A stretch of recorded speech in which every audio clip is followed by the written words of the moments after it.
Bonjour et bienvenue. Aujourd'hui, on va voir la suppression du filtre à particules.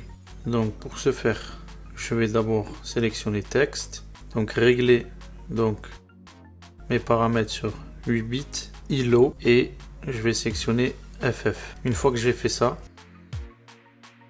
je viens donc sélectionner soit la première séquence, soit la deuxième séquence suivant le type de software du calculateur. Donc pour nous, ça sera la première. Donc là, je vais ouvrir la recherche, insérer donc ma séquence et j'ai trouvé donc ma séquence sur le calculateur. Donc là, je vais créer ma map pour le switch du filtre à particules. Donc switch to enable particle filter. Donc switch de désactivation du filtre à particules.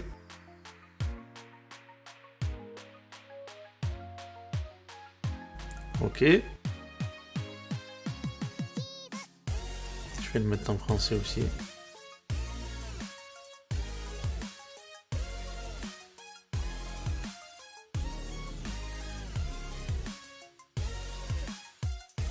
Je passe ma valeur à 0 et j'ai désactivé mon FAP.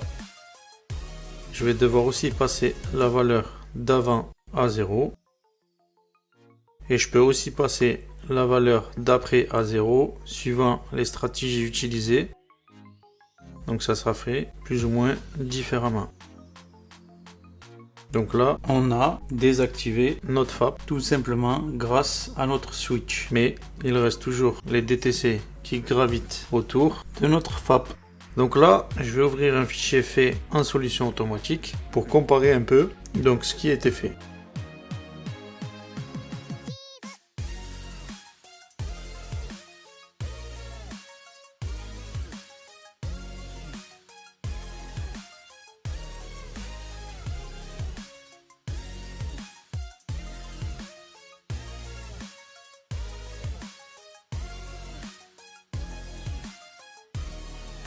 Donc là, j'enregistre ma modification manuelle.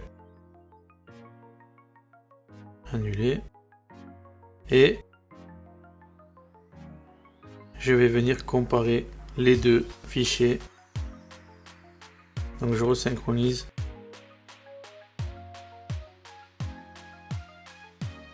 Et là, je vois donc toutes les valeurs qui ont été modifiées, en plus de ma solution manuelle.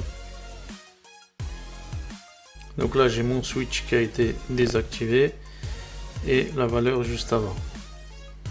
Et là, sur l'autre fichier, j'ai d'autres valeurs qui ont été touchées qui concernent donc les stratégies de régénération. Ça, on n'est pas obligé de les faire. À partir du moment où on a désactivé donc le switch, c'est comme un interrupteur. Vous allumez la lumière, vous l'éteignez. Donc à partir du moment où le switch est désactivé, il n'y a pas de souci à se faire pour les régénérations. Donc suivant si vous les supprimez ou pas, ça pose pas d'incidence. Donc là on va voir donc tous les DTC qui ont été supprimés en solution automatique. Et je vais synchroniser donc les deux tables.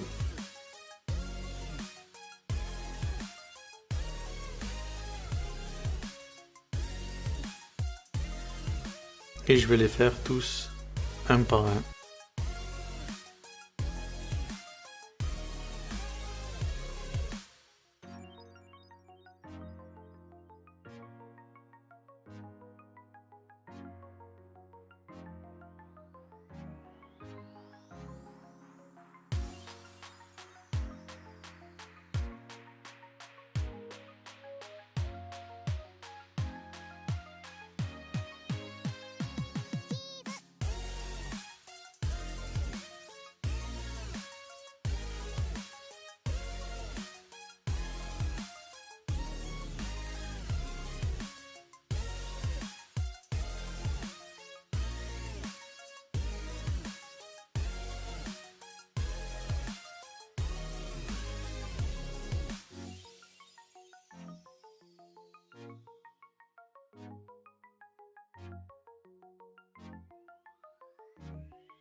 Là, il y avait un DTC qui n'a pas été supprimé par le logiciel. J'ai passé à 0, P1490.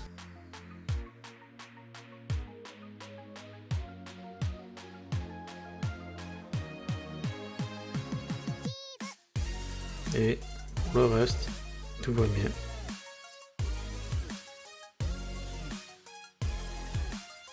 Donc là, on a vu la solution manuelle et la solution automatique. Pour ma part, la vidéo est terminée. N'hésitez pas à mettre un petit j'aime, à partager ou à laisser des commentaires. Je sais que ça ne plaît pas à tout le monde que je montre tout sur internet, mais quand on regarde la communauté anglophone et la communauté arabophone, on n'a pas de souci.